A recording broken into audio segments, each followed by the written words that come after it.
Hey guys, tonight we begin with a fruit. Not just any fruit though. This one's slightly bruised, staring at you from the counter like it knows you've been ignoring it for 3 days. Maybe you bought it during that inspired post-gym grocery trip. You were going to make smoothies, remember? Or banana pancakes. Or that banana bread recipe you never quite understood because it says ripe bananas, but yours are always too optimistic or too far gone. You're standing in the kitchen now. Light flickering, the fan humming. You poke the banana like it might poke back. And somewhere between that soft thud and your next sigh, it hits you. Why is it even called a banana? So before you get comfortable, take a moment to like the video and subscribe, but only if you genuinely enjoy what I do here.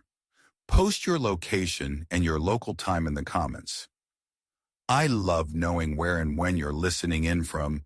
Makes this sleepy little corner of the internet feel just a bit more alive.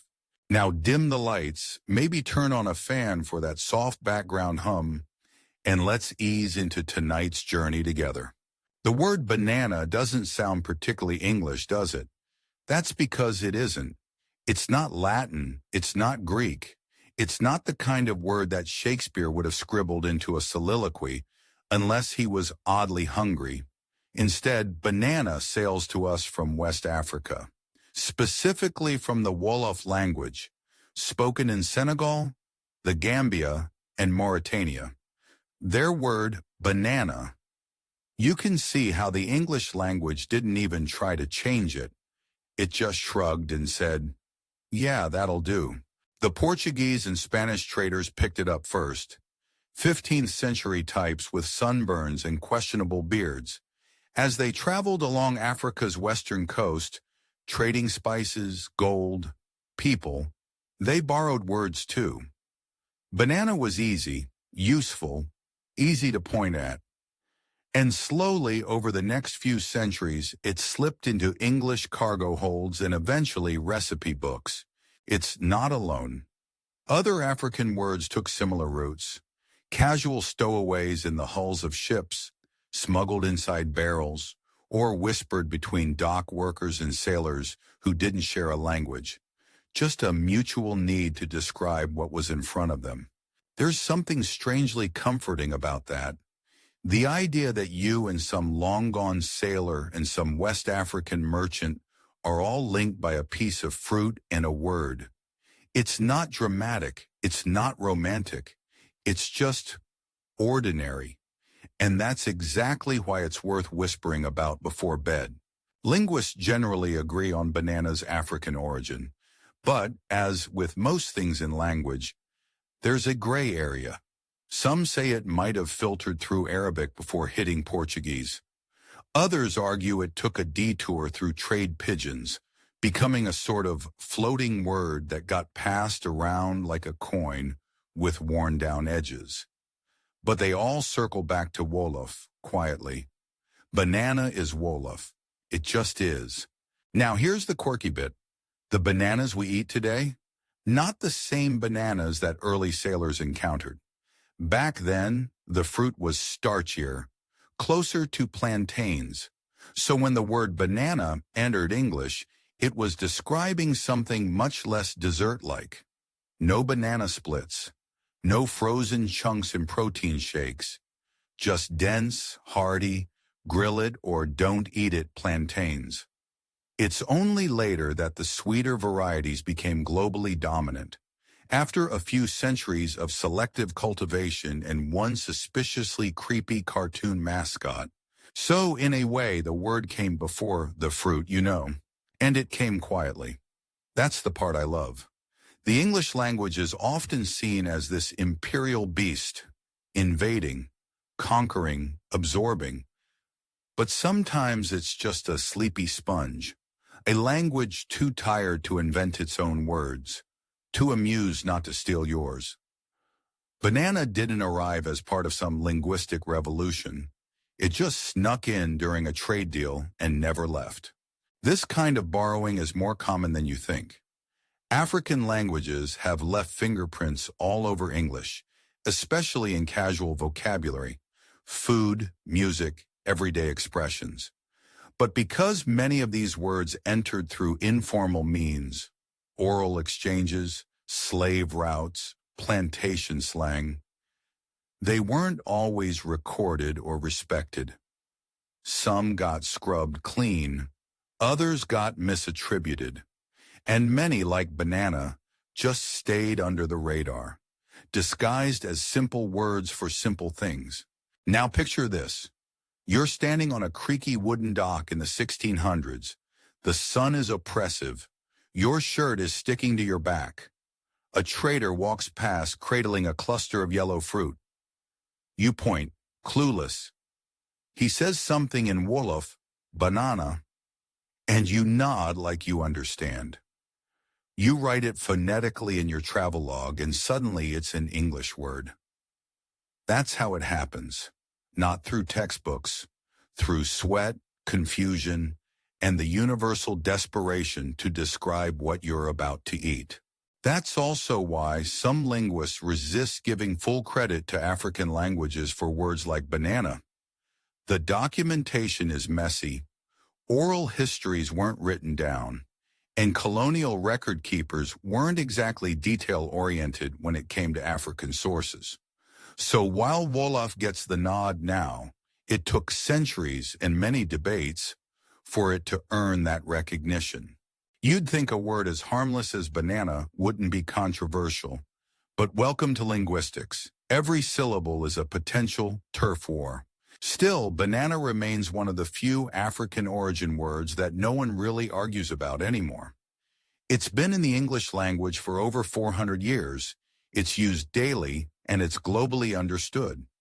You could drop the word banana into 100 different conversations on every continent and be understood, if not necessarily admired for your topic choice. It's proof that language doesn't have to shout to be powerful. Sometimes it just has to survive. So tonight, as you drift off, maybe you'll imagine a banana as more than a fruit. Maybe you'll picture it as a tiny, yellow, curved ambassador, quietly reminding you that even the most boring words carry histories that stretch across oceans. Maybe next time you're peeling one, you'll remember that someone else, somewhere, once called it banana. And just like that, you're part of a much bigger conversation. And just as you set the banana down and consider sleep again, something else stirs in your memory. A word you've heard in a song or maybe in a movie. Juju. It sounds playful, almost cartoonish, but there's something beneath it. A hum, a rhythm, a shimmer of seriousness just beneath the syllables. You wonder where that one came from too. And sure enough, your linguistic pillow trail leads you right back to Africa again. Juju. It dances out of your mouth like it's up to something. In fact, it usually is. This isn't just a word for magic. It's a word about magic, real magic, rooted in West African spiritual traditions, particularly from the Yoruba and Hausa languages. Over time, it morphed into a catch-all term for spells, charms, protective amulets, and all those intangible forces you suspect are working overtime when your phone dies right before a selfie. But English didn't always know what to do with juju. At first, European colonists used it dismissively, as a way to label beliefs and rituals they didn't understand. It was to them an exotic-sounding placeholder for not our religion. But as these words moved into wider use, especially in Caribbean and American vernaculars, juju picked up layers. It became both spooky and silly, sacred and slang. That's the thing about English. It flattens meaning and doubles it at the same time. And here's a weird linguistic footnote for you. Some scholars believe the word juju might not be purely African. There's a chance it passed through French, where juju meant toy. So yes, there's a scholarly gray area here. Juju might be a blend of cultural misunderstanding and phonetic coincidence. which honestly kind of describes most of English. Still, juju found its way into song, stories, and everyday speech. Sometimes people say someone has bad juju, meaning bad vibes, bad luck, or just general malevolent energy, like the kind your printer gives off during tax season. Other times, juju is good, protective, mystical, your personal little force field against the chaos of the world. It depends on the tone, the culture, and whether Mercury is in retrograde. From there you stumble sleepily into jazz. Yes, that musical word, zippy and unpredictable, with a spelling that feels like someone couldn't decide how many Z's was too many. And here's the twist. Jazz may also have African linguistic roots. There's no smoking gun etymology, of course. Linguists still debate it. Some trace it to West African words describing lively or spirited behavior. Others suggest it filtered through Creole or Gala dialects. But one thing's clear. Jazz is music, jazz is culture, jazz is a word. It's not English-born. It's African-American, pulsing with diaspora and improvisation. Before it meant a genre of music, jazz meant energy, zest. And then somehow it also meant other things. In the early 1900s, jazz was a slang term for pep, for something saucy or spicy.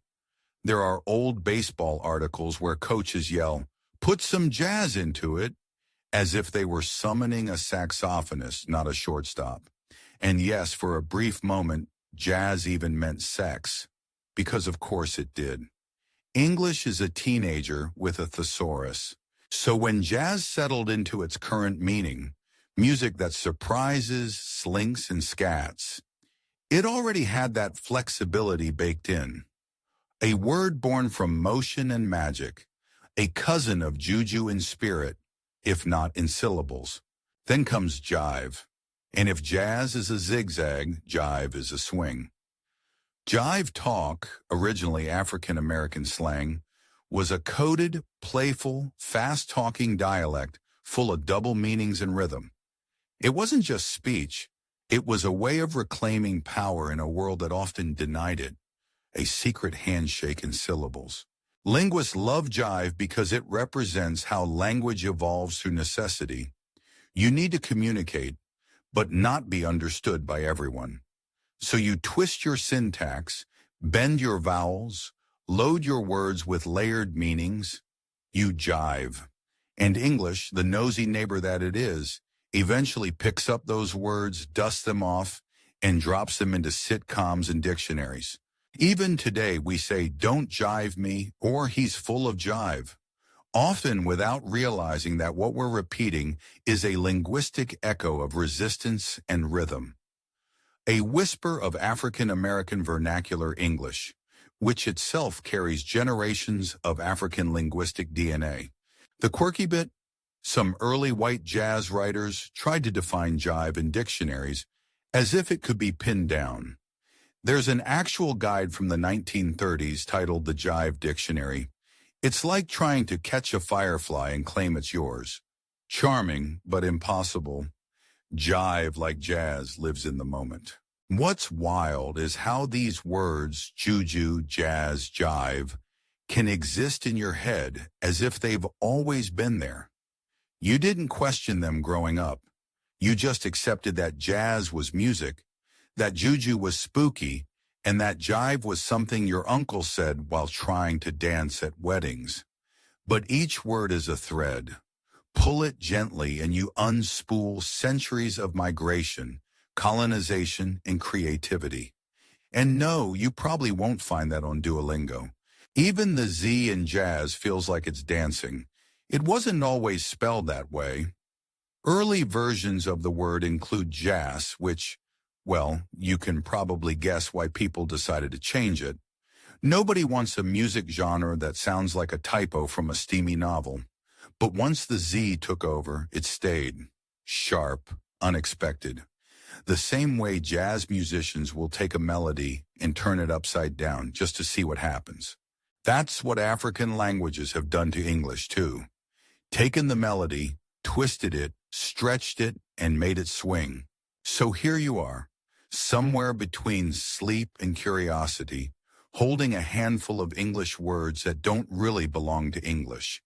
They belong to ports and plantations, to prayers and pianos, to moments of joy and systems of survival. And somehow, even after everything, they still sing. You don't need to memorize the origins. Just let them drift past, like background music in your dreams. A little juju, a bit of jive, and somewhere, someone plays jazz just soft enough for you to sleep. You're still drifting, head tilted gently, when your stomach, not your brain, starts paying attention again. The words shift toward food now, as if your subconscious is rummaging through a sleepy pantry. Two words arrive like aromas wafting from a distant kitchen: gumbo and goober.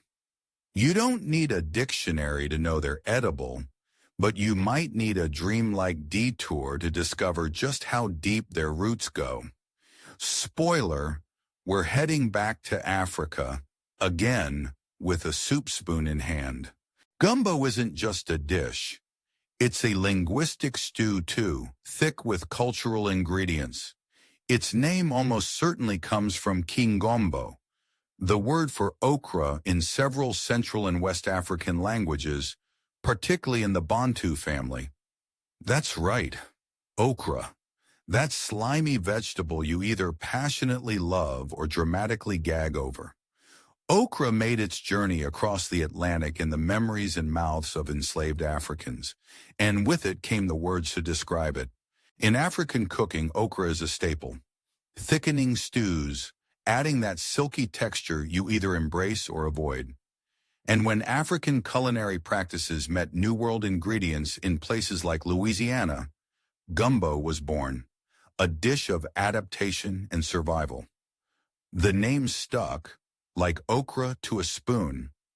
Even today, if you visit homes in the American South and say you're making gumbo, you're entering a tradition older than the recipe books. What's linguistically charming is that gumbo has become a metaphor too. People describe cultural mixtures or wild combos of anything, music styles, team rosters, even party guests as a gumbo. The word has seasoned itself into meaning more than food, which is sort of poetic. The language did exactly what the dish does, took bits of everything and made something new. But let's not forget goober, a word that sounds like the nickname of your high school lab partner, or that one cousin who always thinks every family gathering is a stand-up show. But in reality, goober means peanut. And once again, it traces back to Africa. The word likely comes from the Congo word nguba, also found in related Bantu languages. When enslaved Africans were brought to the Americas, peanuts, already cultivated and familiar in parts of Africa, came too, and so did the word. English speakers, never great at preserving foreign pronunciation, softened it to goober, and the rest is snacking history. The peanut itself became central in the South, especially in plantation culture and subsistence farming.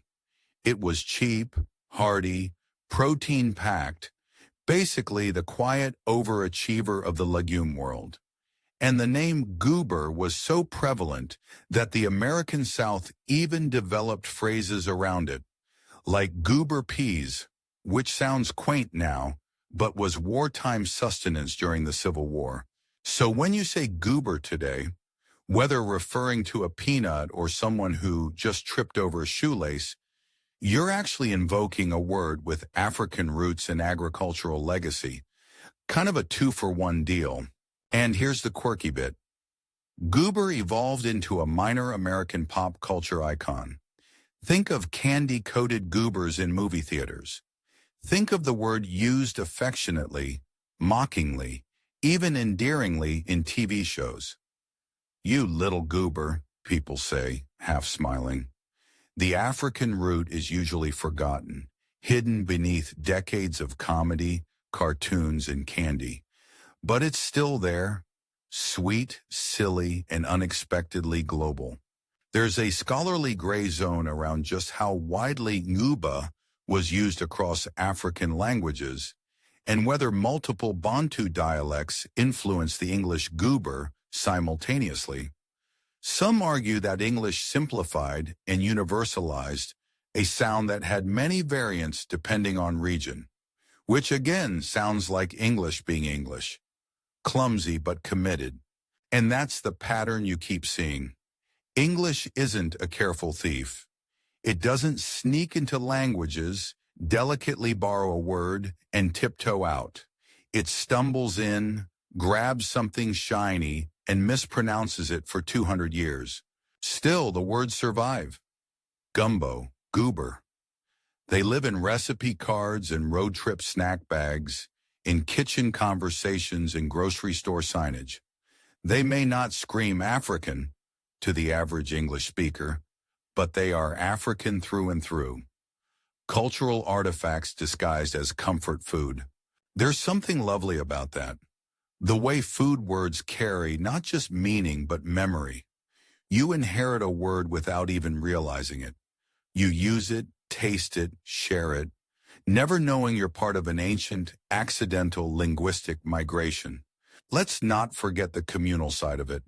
Gumbo isn't a microwave dinner. It's a process, a ritual. It simmers. It brings people together.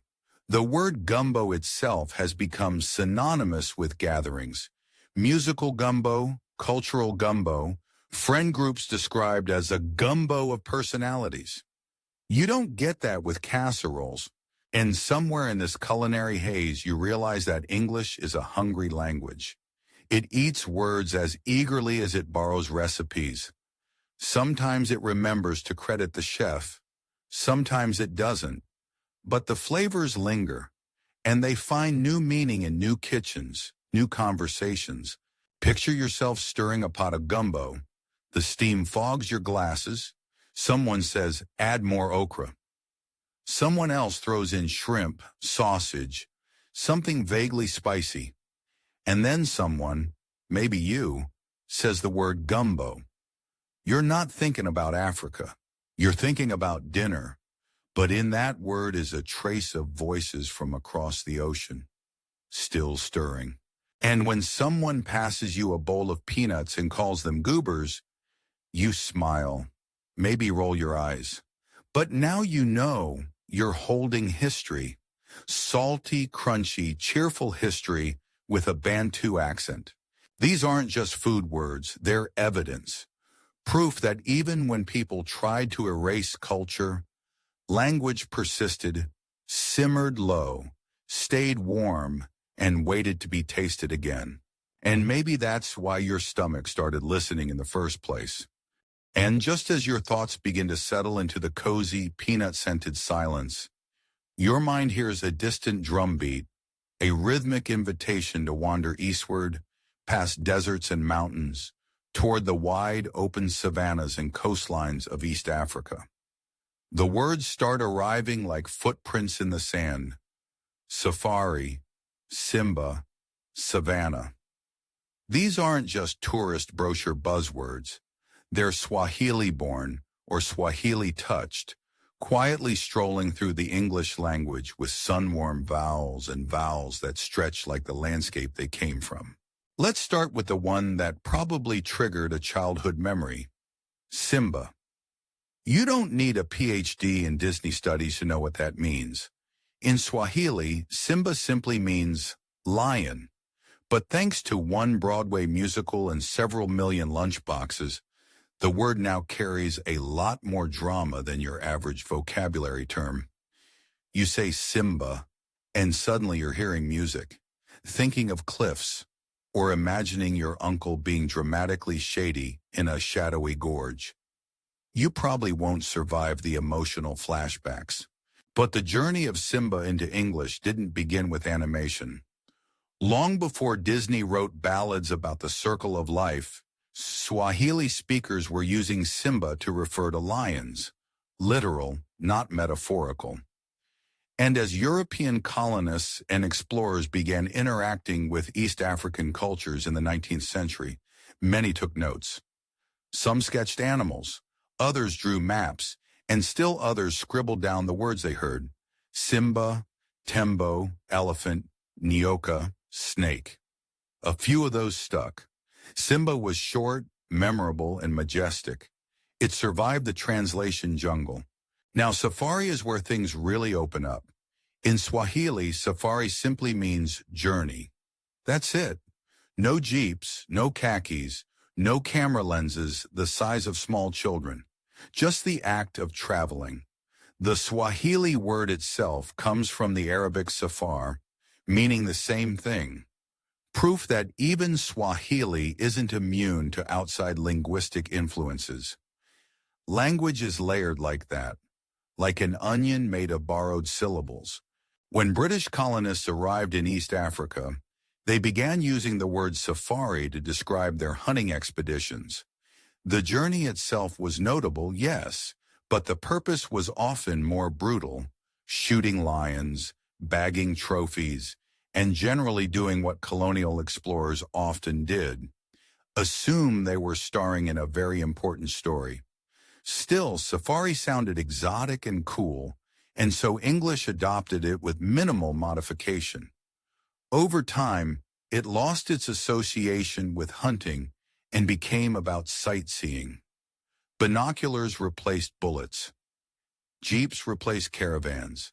And now safari is a word you might find in travel blogs, luxury itineraries, and even browser apps. Yes, Apple called its browser Safari. Because nothing says web navigation like colonial nostalgia, apparently. What's linguistically sweet about Safari is how English stretched it. It's still used literally, but it's also become metaphorical. You can go on a shopping safari or a career safari, and nobody thinks you packed a rifle.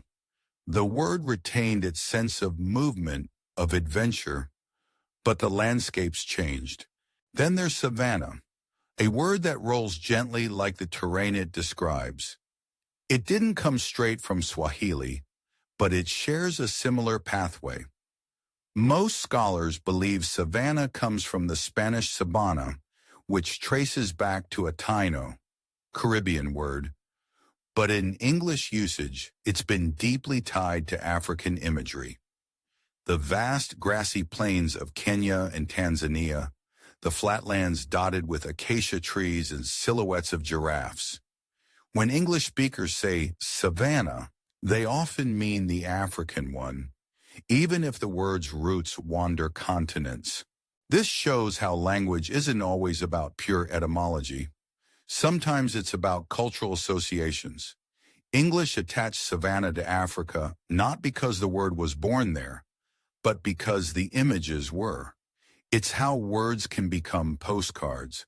Here's the fringe fact for this section. Tembo, the Swahili word for elephant, also means beer in some East African dialects. So yes, there's a brand of beer in Tanzania called Tembo. Imagine ordering a round of elephants at the bar. The linguistic overlap is coincidental, but it's a reminder that even animal names aren't always safe from cultural multitasking.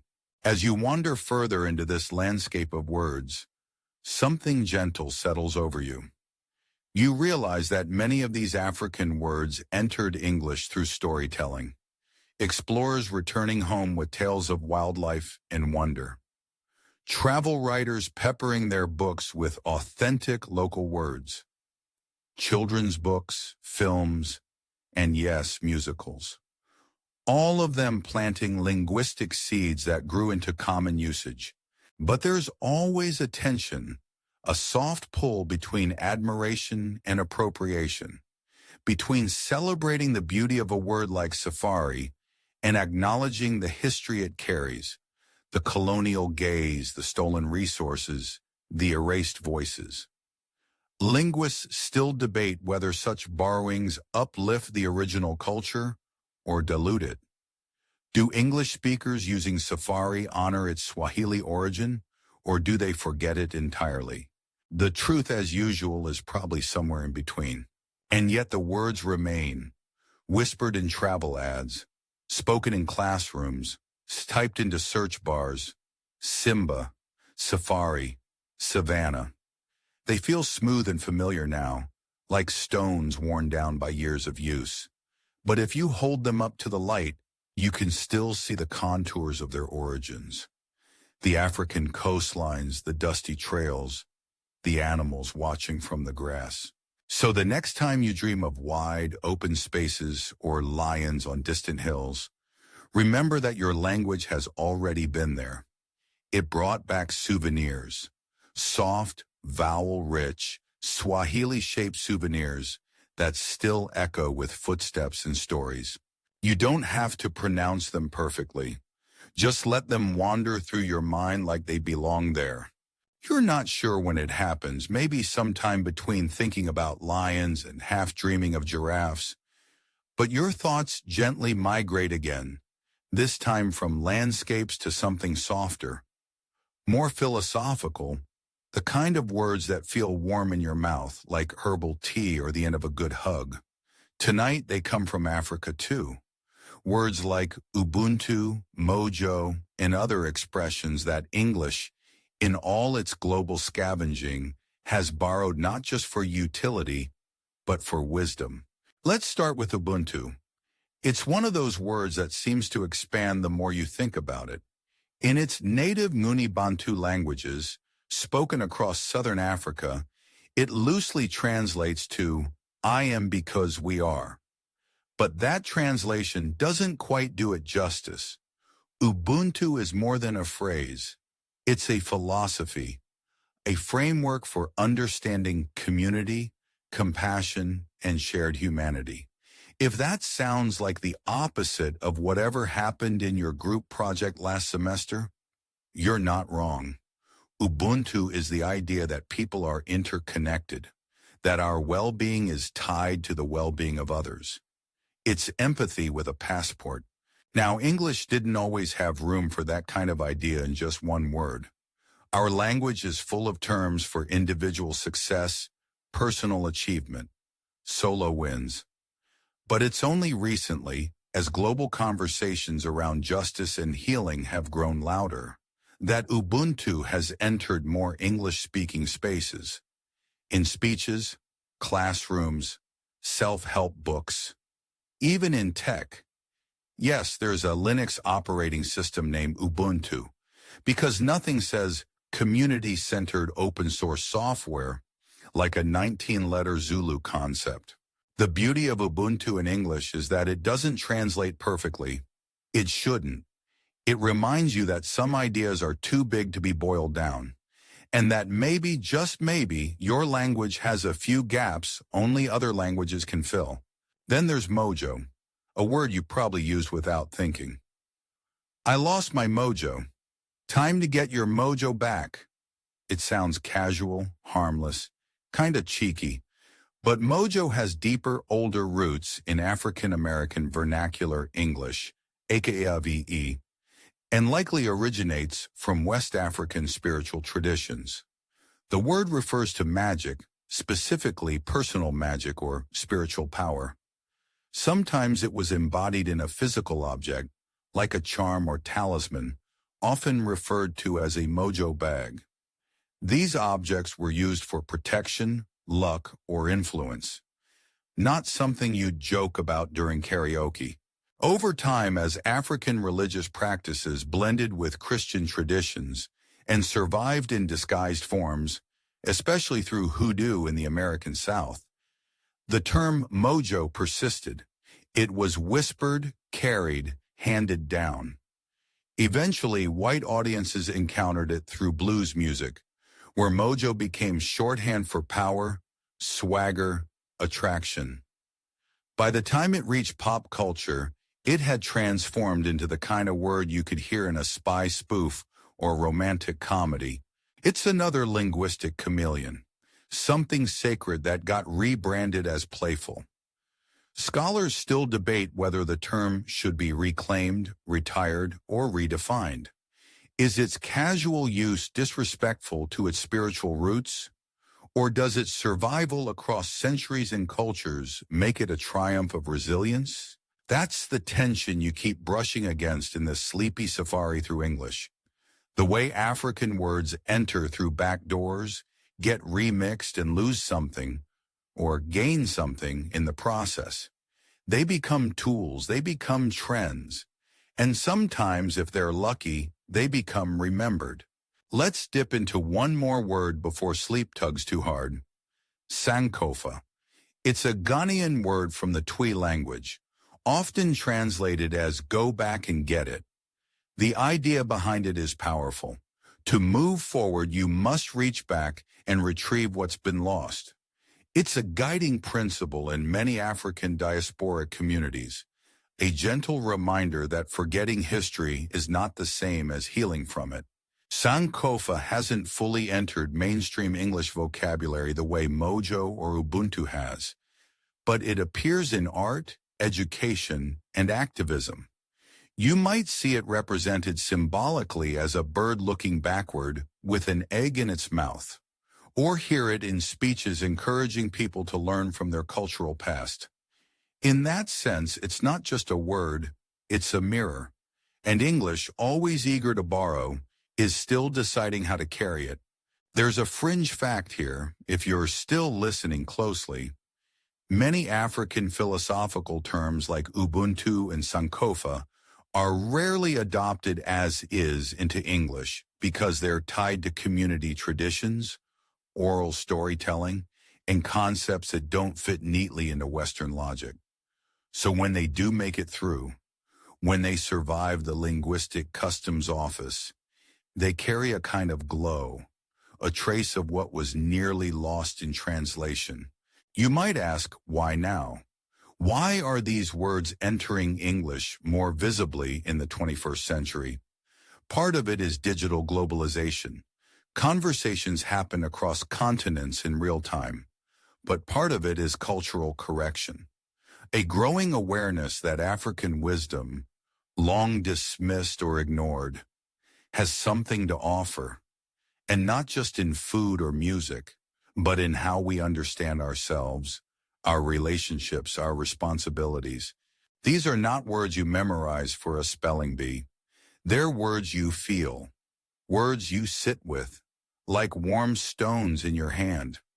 You don't use them lightly, you use them when you mean it. Maybe tonight you'll dream of a place where people speak Ubuntu without translating, where mojo isn't just your energy level, but your inherited strength, where Sankofa guides you gently to revisit a forgotten part of yourself.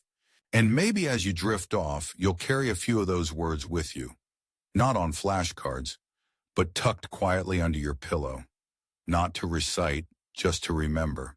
And just as you begin to settle into that warm, philosophical quiet, the kind that feels like being wrapped in a blanket someone else folded for you, your mind turns one last sleepy corner. You've heard the stories of gumbo, jive, mojo, and ubuntu. You've tasted the flavor, danced to the rhythm, and brushed gently against the wisdom.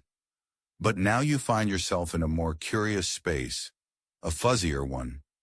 You land in a landscape of maybes, the words that might be African, might not be, or maybe just feel like they could be. Linguists, bless their gray cardigan hearts, don't always agree.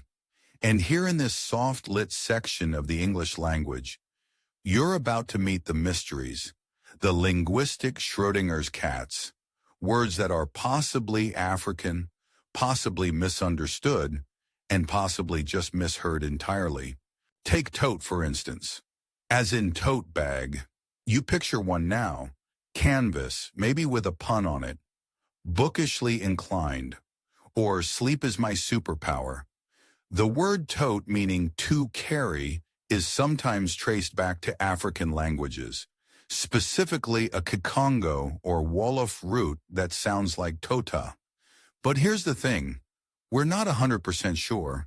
It might have emerged in African American English and then been retrofitted into wider English usage, or it might have been a coincidence. Scholars still debate whether tote is an African loanword, a regional evolution, or just a delightful accident. Still, doesn't it feel African? It has a rhythm to it, a utility. One syllable, punchy, sturdy, like a word that could carry something. Then there's yam, which sounds suspiciously like the West African word nyami, meaning to eat. Coincidence? Maybe.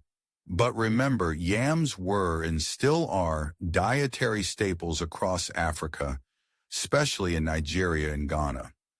The words around them would have traveled too.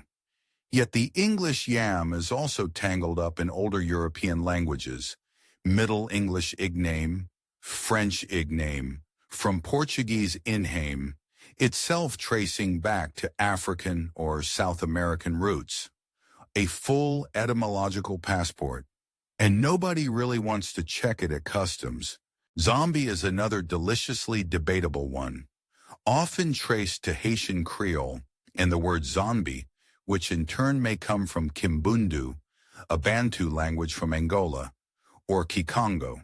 The concept, a reanimated corpse, a body without a soul, has ties to West African spiritual beliefs, especially those surrounding ancestors, spirits, and the liminal state between life and death. But again, the term came to English through colonial and exoticizing lenses. Stories were filtered, distorted, dramatized. By the time zombie reached Hollywood, it had lost most of its spiritual depth and picked up a hunger for brains. So is zombie an African word? Yes, maybe. Kind of. Enough to count, not enough to stamp in capital letters. That's the gray zone, and if you squint, English is full of them. Here's a particularly fringe favorite, the word boogie.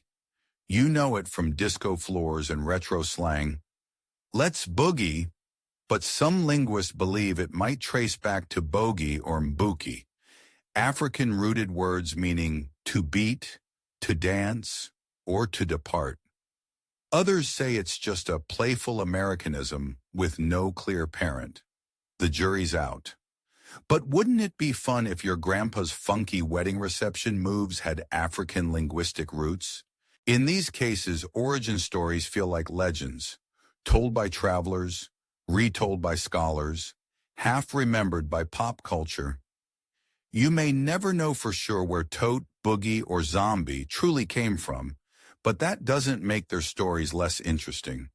In fact, it makes them sleepier, in the best way. Because language at this point in the night isn't about sharp certainties or citation wars. It's about floating through ideas, letting one soft syllable lead to the next. About knowing that somewhere in English's attic are words with forgotten names, broken labels, and maybe an African heartbeat you can still feel if you press your ear to the floorboards.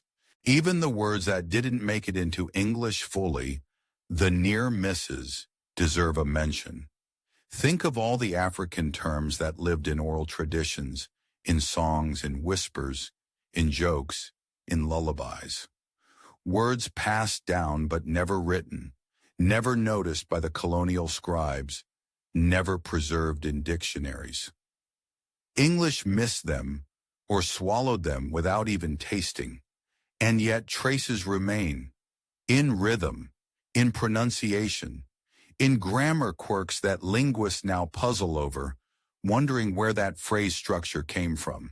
One scholar once described African influence on English as invisible ink.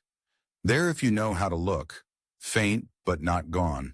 And so, in this final section, you lie surrounded by words that may never resolve their own origin stories. But maybe that's okay. Maybe the lack of certainty is part of the lullaby. The comfort of knowing that language is alive, evolving, and sometimes a little mysterious. Not everything has to be pinned down.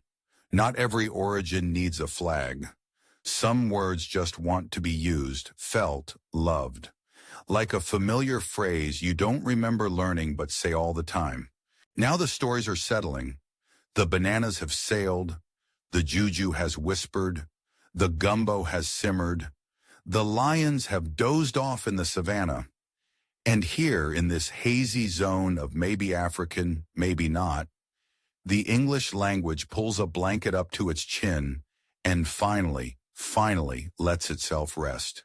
You've walked through a lot tonight, not fast, not breathless, just gently, at a pace your thoughts could follow.